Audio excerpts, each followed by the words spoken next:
this at least 25? This say at least 25. This at least 25. Okay, so you discount that one. Downwards one here. Count all the other ones. At least 25. Oh, anything. So that At least 25 and a half. So at least. So it's 21 at least 25. 60 at least. But then there's an easy way to do it also. So what's the one that's excluded? They're all in except this one.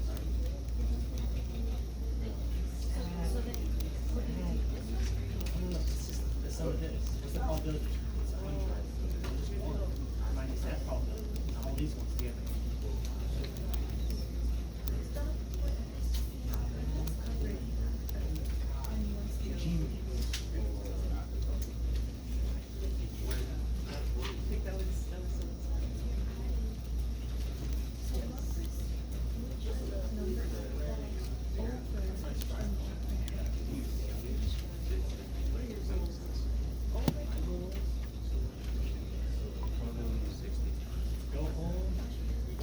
I was about to ask if you had a stapler anywhere, so I was going to staple this. Oh, yes. I grabbed the wrong piece of paper.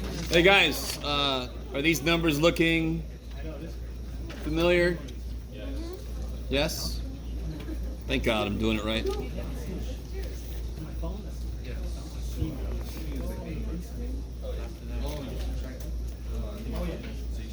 That'll work. What's up? I was just going to staple test correction. Go for it. Just staple it to the back. Yeah, it's fine. Okay.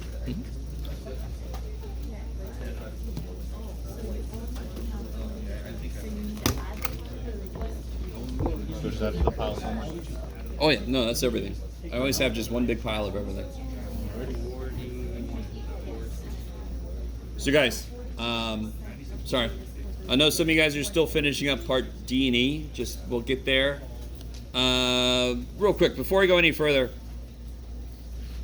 what two things have to happen for it to be valid? Holy crap.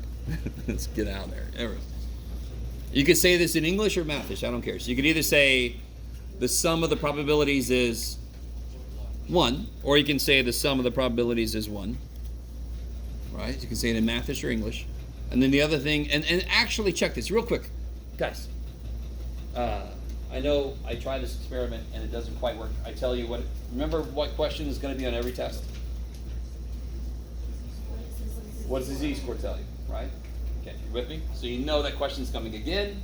Someday I'll get 100%. Here's something else.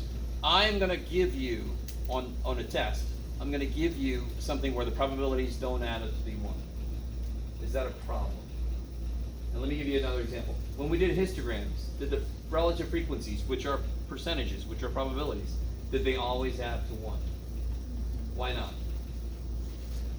Rounding. So what if you add them up and you get 0.999? Do you think that's okay? Shit, yeah. Right? That's close enough to 1. That could very easily be explained by rounding, yes? So I am going to do that. So if you just memorize, let me just say this shit, and this guy will be happy. No, I need you actually to check it. And if it isn't 1, you say sum of p of x equals 0.99, which is close enough to 1. That shows me you checked it, and it shows me you know what it's supposed to be. Does that make sense? Yes? I got a question for this system.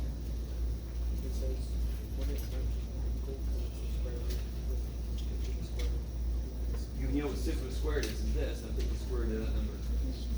Right? But then it's also, Sigma squared is 17 point stuff, so take its square root. Yeah.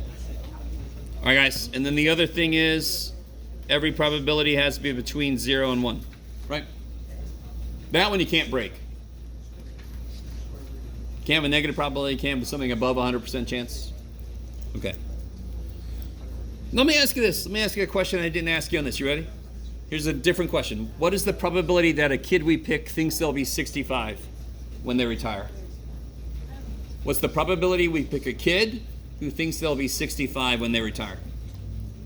29%. Okay, good. Because I often have people that just don't know how to read that. That column is the probability, and it goes along with the value, right? So the probability of getting a value is 65, which in this case is a kid says they'll be 65 when they retire, is 29%. Cool. Because if you don't understand how to read that, then you definitely don't understand how to do part B. There is a shortcut to part B. Which numbers up here are at least 25? All of these, correct? So I can add these together to get the probability of that, yes? Or, what's the only thing that leaves out? By the way, again, don't these all add to 1?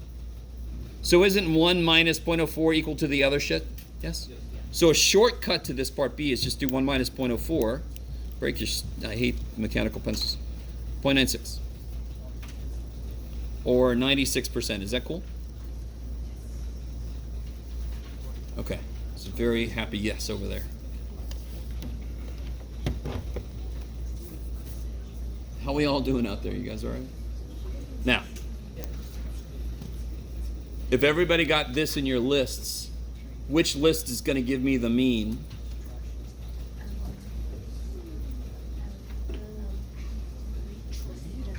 L tree, yes.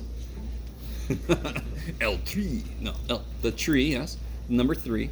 So I'm going to do, so how do I do that again? I hit second quit. I can go to list, second stat. I want to do math on a list. I want to sum up a list. L3. Okay, so what is that again? That is the mean, the mu, exactly. That's 45.89. Is everybody with me? I like it. And this one's a little bit weird to figure out. The heaviest weighted thing is 65, correct? But then these two together make a pretty heavy chunk right there. So they kind of pull the average back towards 40. So that's why 45.89 makes a little sense. Okay. So that's 45.89. And here's where people make a lot of mistakes. When I get the sum of this guy, which now I can just do like this, watch. Hit second enter, go back, make that freaking L4, right? Okay. It's a lot easier than going list, math, so, holy shit, right? Go through all that, okay. So that's this here. That means nothing by itself. That means shit.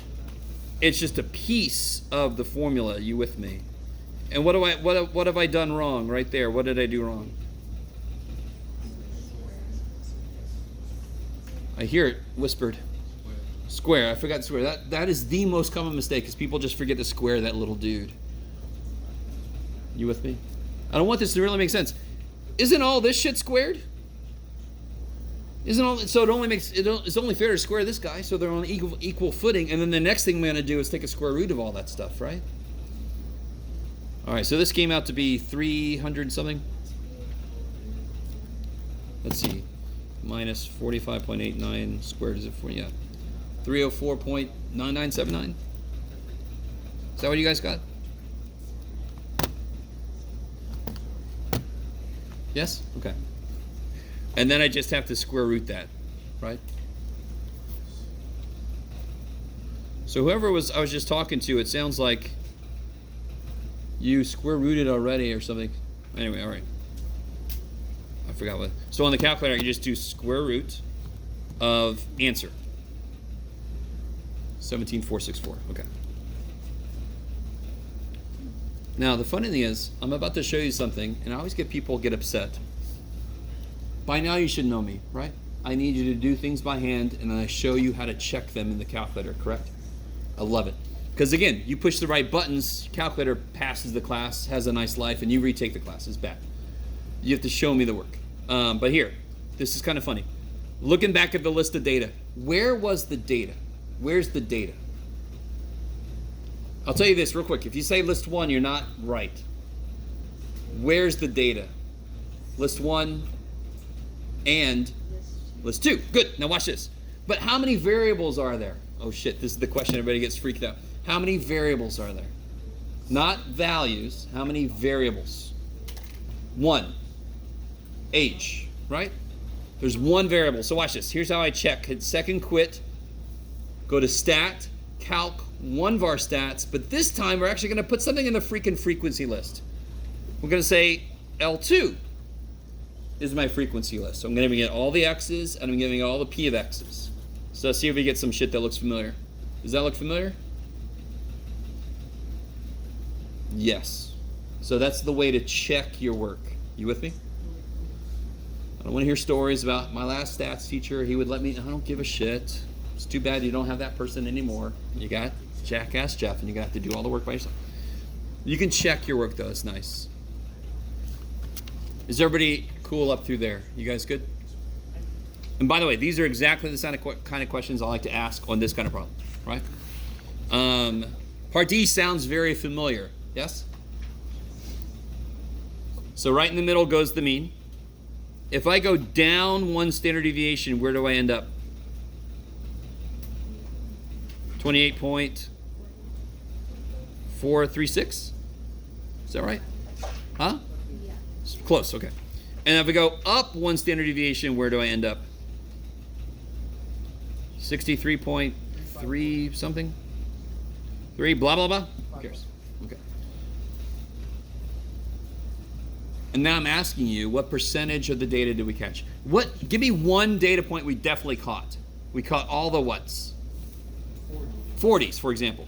Already with just that, what percentage of the data did we catch? 23%. Good. So we caught the 40s. That's 23%, Jeff. And we also caught the whats? We also caught the 50s, right? And that's how much? 18%. So what total percent did we catch? 40? 1%. Okay, I love it. Do you guys see that? I can't do 2 divided by 6. That doesn't make sense because there's more. You got to take the weight into account. And then finally, I'm going to keep going unless I see questions. So I'm assuming everybody's good.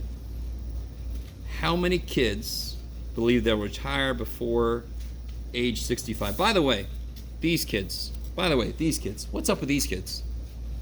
Almost a fourth of them. And again, just to remind you guys, this is all shit. I just made this shit up, right? But pretend who would these kids be? What do these kids think they're going to do?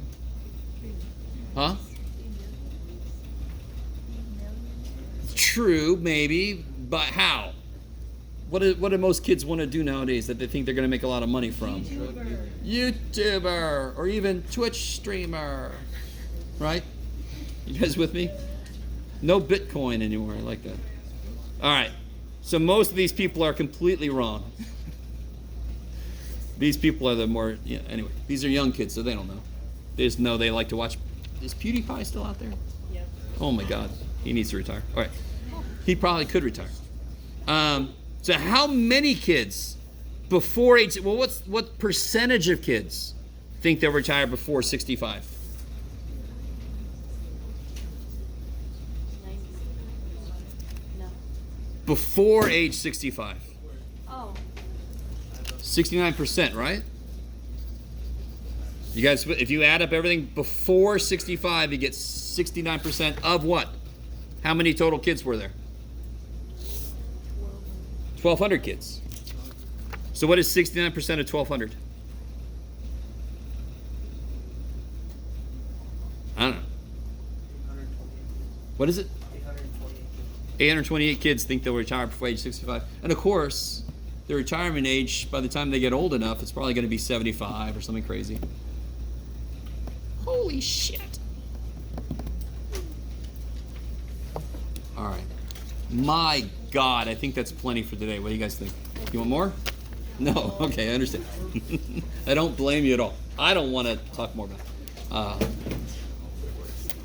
So let me know if you have questions. We'll obviously do more of this next time. And don't forget, first thing is going to be that double quiz.